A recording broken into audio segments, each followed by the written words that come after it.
हम देख रहे थे घटना चक्र सीरीज में इंडियन पॉलिटी एंड गवर्नेंस, जिसका फर्स्ट चैप्टर था the constitutional development of India. उसका थ्योरी पार्ट देखे थे और 1 to 80 MCQ देखे थे, और उससे आगे हम 81 से कंटिन्यू करते हैं। January 26 was selected as the date for inauguration of the constitution जो इन्फोर्स करने का जो डेट रखा गया था, इनॉग्रेशन का डेट रखा गया था, वो 26 जनवरी क्यों रखा गया था, उसके पीछे रीज़न क्या है, वो ऑप्शन से चूज करना। The Congress has observe it as independence day in 1930। Second, on that day the Quit India movement was started in 1942. It was considered to be an auspicious day. None of the above.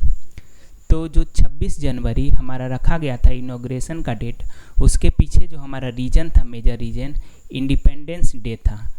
1930 में Congress observe की थी इस date को, independence day, क्योंकि पहले जो कांग्रेस का demand था वो था कि डोमिनियन स्टेटस मिले, लेकिन ब्रिटिश गवर्नमेंट इस चीज़ के लिए एग्री नहीं थी।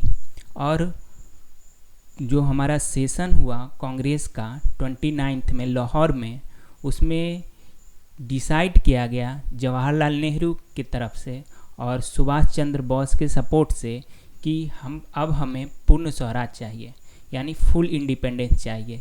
इसी को लेकर 26 जनवरी 1930 को जवाहरलाल नेहरू रावी नदी के किनारे जो थे, वो जो इंडियन फ्लैग था उसको वो लहराए थे, यानी उस दिन पूरा इंडिपेंडेंस मनाया गया था। इसलिए जो हमारा कॉन्स्टिट्यूशन का इनॉग्रेशन डेट था, जो इन्फोर्स किया जाता था, करना था, वो जनवरी 26 को रखा गया। तो राइट आंसर हमारा यही होगा। The Congress has observe it as independence day in 1930। Next,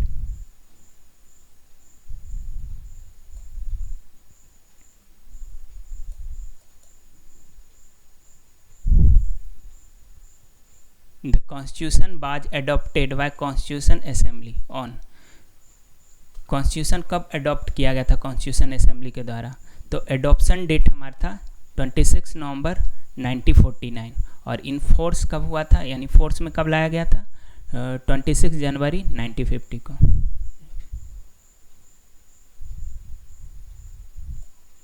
सब फैक्ट बेस्ड क्वेश्चन है, डायरेक्ट आंसर हो जाएगा, कोई कॉन्सेप्चुअल नहीं है इसमें।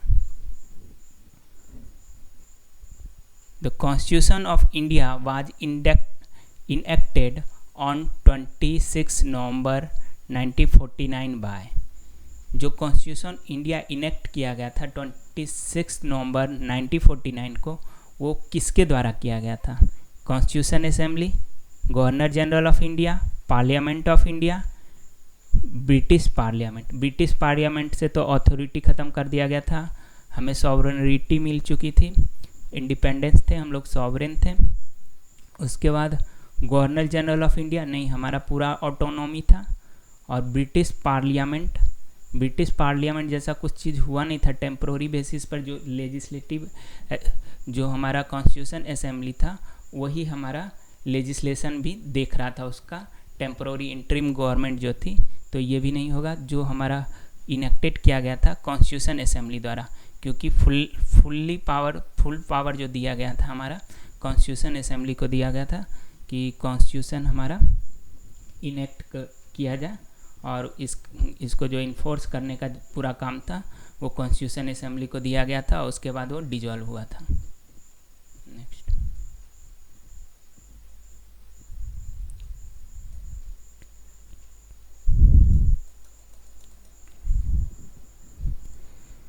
The constitution of India was adopted and enacted on.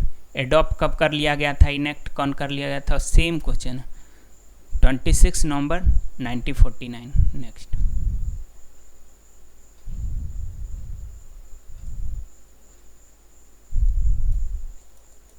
अब कॉन्स्टिट्यूशन डे कब मनाया जाता है इंडिया में, कब सेलिब्रेट किया जाता है? तो जिस दिन इनेक्ट हो गया था हमारा कॉन्स्टिट्यूशन, उसी डे को हम कॉन्स्टिट्यूशन डे के रूप में मनाते हैं। यानी 26 नवंबर को इनेक्ट हो गया था, तो उस दिन को हम कॉन्स्टिट्यूशन डे के रूप में मनाते हैं। नेक्स्ट क्वेश्चन है, BR Ambedkar was elected to constituent assembly. जो BR अम्बेडकर कॉन्स्टिट्यूएंट असेंबली में चुनकर आए थे, इलेक्टेड होकर आए थे, वो कहाँ से आए थे? वेस्ट बंगाल से आए थे, मिडिल इंडिया से आए थे, पंजाब से आए थे, बम्बई प्रेसिडेंसी से आए थे। तो उनका जो बम्बई प्रेसिडेंसी से वो चुनकर आए थे, यानी राइट आंसर जो हो जाएगा हमारा बी हो जाएगा। कॉन्स्टिट्यूएंट असेंबली में वो बम्बई प्रेसिडेंसी से आए थे। नेक्स्ट,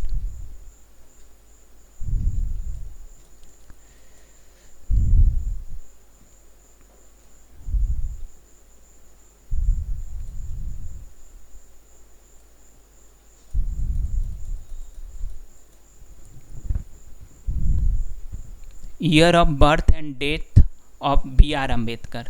तो BR अम्बेडकर का बर्थ जो हुआ था 1891 और 1956 में उनका डेथ हो गया था, तो राइट आंसर भी हो जाएगा। Next, in which year was Jana Gana मन एडॉप्टेड एज नेशनल एंथम। तो जन गण मन जो है हमारा एडॉप्ट किया गया था 24 जनवरी 1950 को, तो राइट आंसर हमारा सी होगा 1950। Next,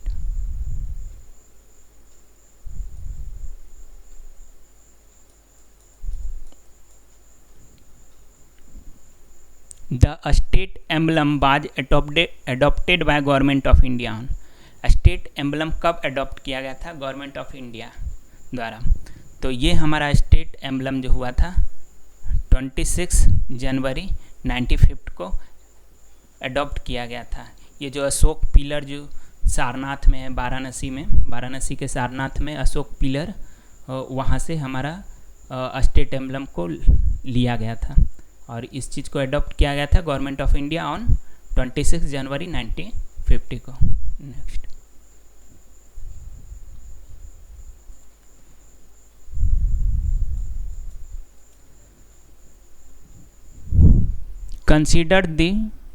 consider the following statement, which one of the statement are given below is are correct। तो कौन सा स्टेटमेंट इसमें से करेक्ट है? The decision in the third round table conference eventually lead to passing of the government of India act 1935। जो discussion हुआ last में हमारा राउंड टेबल कॉन्फ्रेंस, जो 3 राउंड टेबल कॉन्फ्रेंस हुआ था, तो उस कॉन्फ्रेंस के रिजल्ट हुआ, यानी इवेंचुअली आखिरकार ये 3 राउंड टेबल कॉन्फ्रेंस का कंक्लूजन ये निकला कि हमारा गवर्नमेंट ऑफ इंडिया एक्ट 1935 आया। उससे पहले रॉल एक्ट आया, सिविल डिसओबीडियंट मूवमेंट हुआ, डांडी मार्च हुआ, ये सब हुआ। उसके बाद जब हमारा first round table conference, second round table conference, उसके बाद थर्ड राउंड टेबल कॉन्फ्रेंस हुआ, उसके बाद इवेंचुअली क्या हुआ कि जो ब्रिटिशर थे वो गवर्नमेंट ऑफ इंडिया एक्ट 1935 लेकर आए। तो ये स्टेटमेंट हमारा सही है। उसके बाद क्या है, the government of India act 1935 provided for the establishment of an all India federation.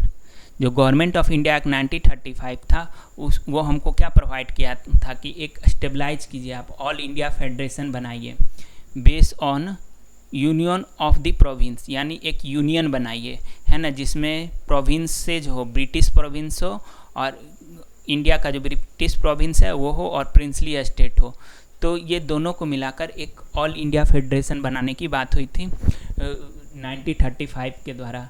1935 में हमको ये प्रोविज़न दिया गया था, लेकिन प्रिंसली स्टेट इसमें पार्टिसिपेट नहीं किए, जिस कारण से ये हमारा फेडरेशन बन नहीं पाया था। लेकिन ये स्टेटमेंट सही हुआ क्योंकि हमको प्रोवाइड किया गया था ये चीज़ करने के लिए। तो हमारा 1 और 2 दोनों सही है, यानी आंसर हो जाएगा बोथ 1 और 2। नेक्स्ट,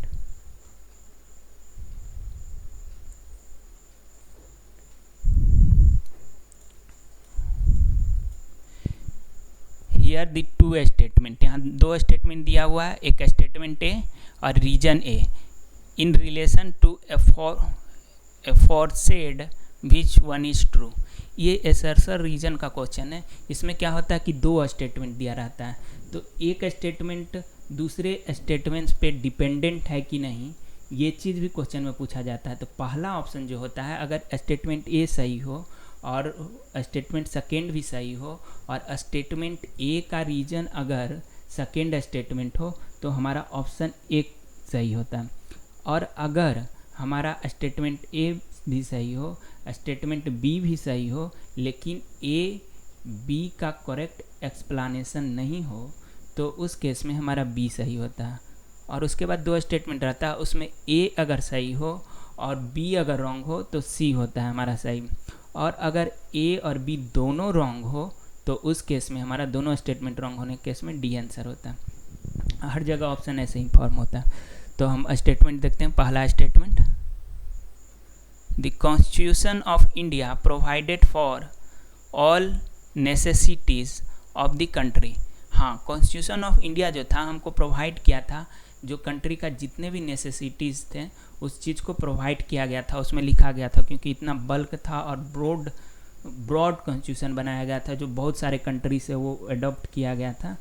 और इस चीज़ को हर एंगल को, हर सेक्शन को, हर एरिया को, हर डाइवर्स, जो हमारा डाइवर्सिटी है वो हर चीज़ को इंक्लूड करके, माइनॉरिटी को, शेड्यूल कास्ट को, शेड्यूल ट्राइब को, और जितने भी हमारे नॉर्थ ईस्ट के स्टेट हैं सब का कंसर्न को इसमें मेजर किया गया था। तो इस चीज़ को कहा जा सकता है कि the constitution of India provides for all necessity of the country. तो स्टेटमेंट 1 सही है।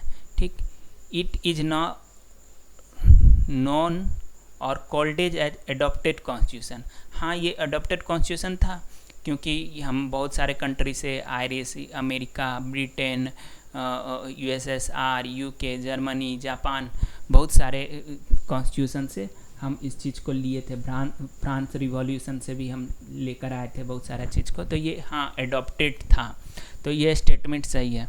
लेकिन ये स्टेटमेंट ए का रिलेशन बी से कहीं भी नहीं है, क्योंकि स्टेटमेंट ए कह रहा है कि हम ऑल नेसेसिटी इसमें पूरा किया गया था कंट्री का कॉन्स्टिट्यूशन ऑफ इंडिया में, और दूसरा स्टेटमेंट कह रहा है कि ये बहुत सारे कंट्री से ये अडॉप्ट किया गया था। तो दोनों में कोई रिलेशन नहीं, इसलिए हमारा जो ऑप्शन होगा बी सही होगा। Next,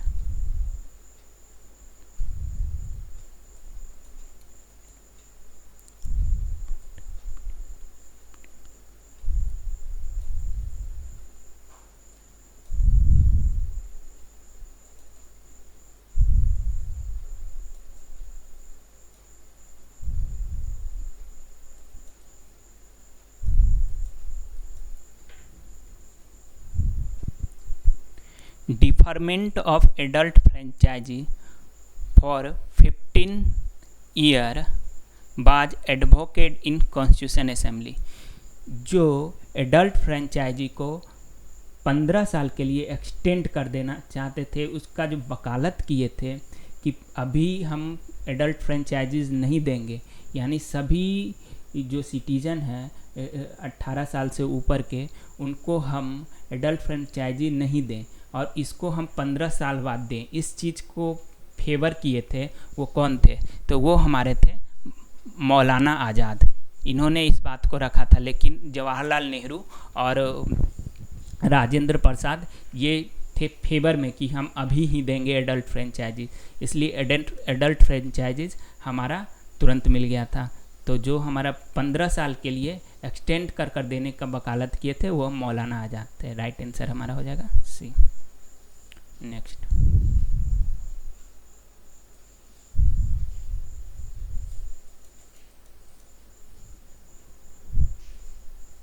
consider the following statement and choose the correct answer by using the code given below। India is democratic country. हाँ, इंडिया डेमोक्रेटिक कंट्री है, स्टेटमेंट ये सही होगा। India has a constitution of its own. हाँ, India का अपना एक constitution है, ठीक है ना। इसमें इंडिया का कॉन्स्टिट्यूशन अपना है और इंडिया एक डेमोक्रेटिक कंट्री है, इससे इसका कोई लेना देना नहीं है, लेकिन दोनों स्टेटमेंट सही है। यानी हमारा जो आंसर यहाँ हो जाएगा बी हो जाएगा। Both A and R true but R is not correct explanation of A, यानी बी हमारा सही हो जाएगा। नेक्स्ट,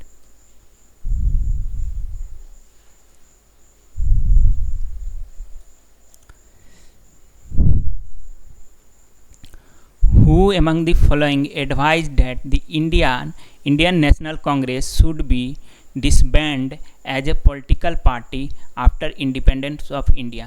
कौन थे जो ये बोले थे, एडवाइस दिए थे कि हमारा जो कांग्रेस पार्टी है वो इंडिपेंडेंस मिलने के बाद इसको डिसबैंड कर दिया जाए, यानी इसको ख़त्म कर दिया जाए। ये हमारा बोले थे महात्मा गांधी। तो महात्मा गांधी का ये मानना था कि इंडिपेंडेंस मिलने के बाद कांग्रेस पार्टी को ख़त्म कर दिया जाए, इंडियन नेशनल कांग्रेस पार्टी को, क्योंकि इंडियन नेशनल कांग्रेस का जो मोटिव था वो सिर्फ और सिर्फ इंडिपेंडेंस दिलाना था इंडिया को। लेकिन अब वो पॉलिटिकल मैटर जो इंडिया का जो इंटरनल अफेयर होगा उसमें अलग से पार्टी बनाया जाए, ना कि कांग्रेस पार्टी इस चीज़ को कंटिन्यू करे। इस बात को महात्मा गांधी ने कहा था। तो राइट आंसर हो जाएगा D, Mahatma Gandhi. Next,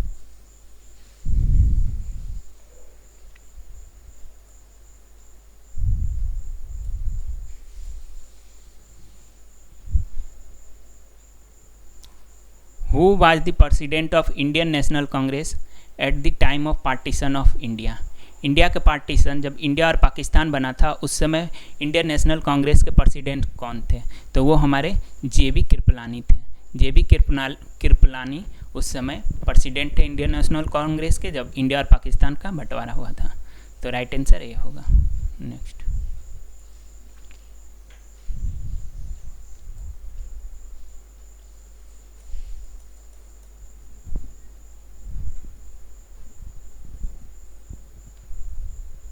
in their nationalist reaction, अपने नेशनलिस्ट रिएक्शन में the founding father of Indian constitution tend to minimise the importance of minority interest and emotion. ये जो कहना किनका था? तो जो आइवर जेनिंग्स इनका ये बात कहना था कि जो फाउंडिंग फादर थे इंडियन कॉन्स्टिट्यूशन के, जो लोग इंडियन कॉन्स्टिट्यूशन असेंबली में थे, वो नेशनलिस्ट अप्रोच था उनका। मतलब कि नेशन के हित में, वो नेशन कैसा होगा उस चीज़ को देखने के चक्कर में वो क्या किए, वो माइनॉरिटी के इंटरेस्ट और इमोशन को कमतर किए हैं, उसको मिनिमाइज कर दिए, है ना। उस पर उतना ध्यान नहीं दिया गया, क्योंकि ये जो थे आइवर जेनिंग्स वो माइनॉरिटी को लेकर ज़्यादा कंसर्न थे। तो ये बात किनका कहना था, ये क्वेश्चन था। तो ये आइवर जेनिंग्स का कहना था कि जो इंडियन कॉन्स्टिट्यूशन के जो फाउंडिंग फादर थे उन्होंने नेशनलिस्ट अप्रोच को रखा, यानी नेशन को ऊपर रखते हुए, और माइनॉरिटी के जो इम्पोर्टेंस थे, इंटरेस्ट थे, इमोशन थे, उनको वो मिनिमाइज कर दिए। तो ये कहना आइवर जेनिंग्स का था। तो राइट आंसर डी हो जाएगा। नेक्स्ट,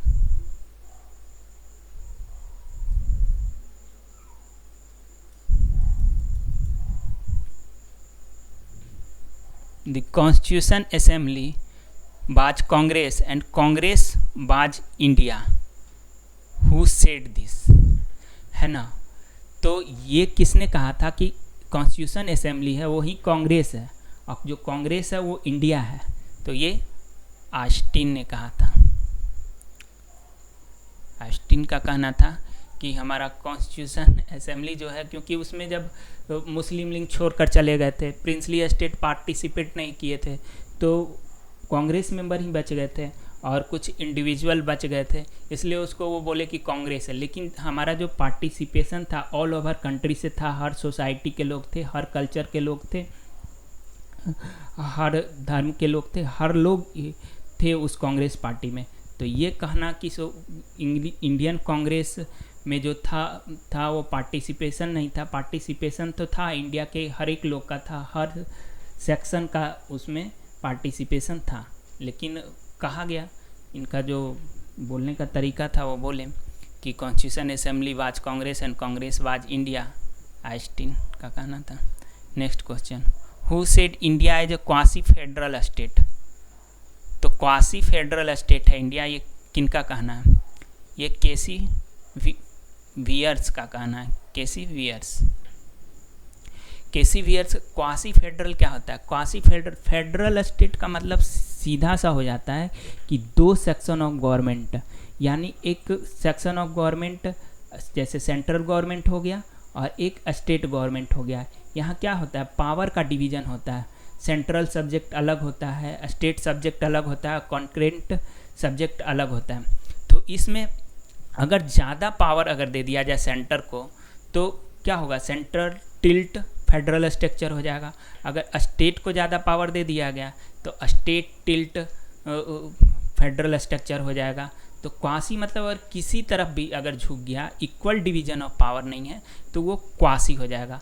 हमारा जो इंडिया में जो स्ट्रक्चर है फेडरल स्ट्रक्चर, वो यूनिटरी टिल्ट है, यानी हमारा जो है सेंटर की तरफ ज़्यादा टिल्टेड है। उनके पास ज़्यादा पावर है, रेसिडुअल पावर उन्हीं के पास है। तो यहाँ पर जो हो गया, इस चीज़ का कहना सही है, क्वासी फेडरल स्टेट है, केसी वियर्स का कहना।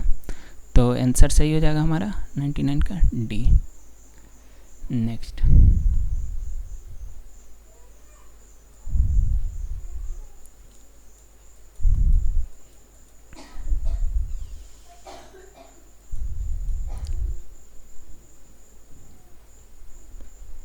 who in the beginning presented the idea of Indian Constitution Assembly in pre-Independence Day। pre-Independence Day में इंडियन कॉन्स्टिट्यूशन असेंबली बने, है ना। ये आइडिया किनका था कि कौन चाहते थे कि सो इंडियन कॉन्स्टिट्यूशन असेंबली बने इंडिपेंडेंस होने से पहले? तो ये थे एम.एन. रॉय। एम.एन. रॉय कौन थे? कम्युनिस्ट मूवमेंट के एक अग्रदूत थे एम.एन. रॉय, जो 1934 में इस बात को बोले थे कि हमारा एक कॉन्स्टिट्यूशन असेंबली हो जो हमारा कॉन्स्टिट्यूशन बनाए हमारे कंट्री के लिए। तो राइट आंसर होगा एम.एन. रॉय। नेक्स्ट,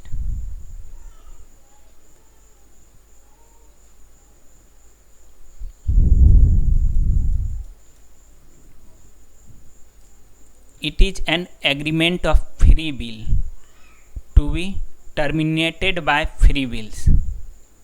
ये स्टेटमेंट किनका था? Above statement of Pandit Nehru refer to which of the following. इस स्टेटमेंट को पंडित नेहरू ने किसके संदर्भ में बोला था, मतलब किस पर बोला था? तो पंडित नेहरू इस चीज़ को बोले थे कि it is an agreement by free will to be terminated by free will. ये बोला गया था कॉमनवेल्थ, इंडिपेंडेंस होने के बाद इंडिया जो था कॉमनवेल्थ का पार्ट हुआ था। जितने भी कॉलोनी थे ब्रिटिशर के, तो वो लोग कॉमनवेल्थ के मेंबर थे, मतलब वही लोग पार्ट थे। तो इसमें जब इंडिया इसका मेंबर बना तो इसको लेकर जवाहरलाल नेहरू बोले थे कि it is an agreement by free will to be terminated by free will. तो राइट आंसर हमारा हो जाएगा ए। ये कॉमनवेल्थ में को लेकर बोले थे, कॉमनवेल्थ नेशन को लेकर। इसका पंचशील से कोई मतलब नहीं है, शिमला एग्रीमेंट से कोई मतलब नहीं है। None of the right. Next,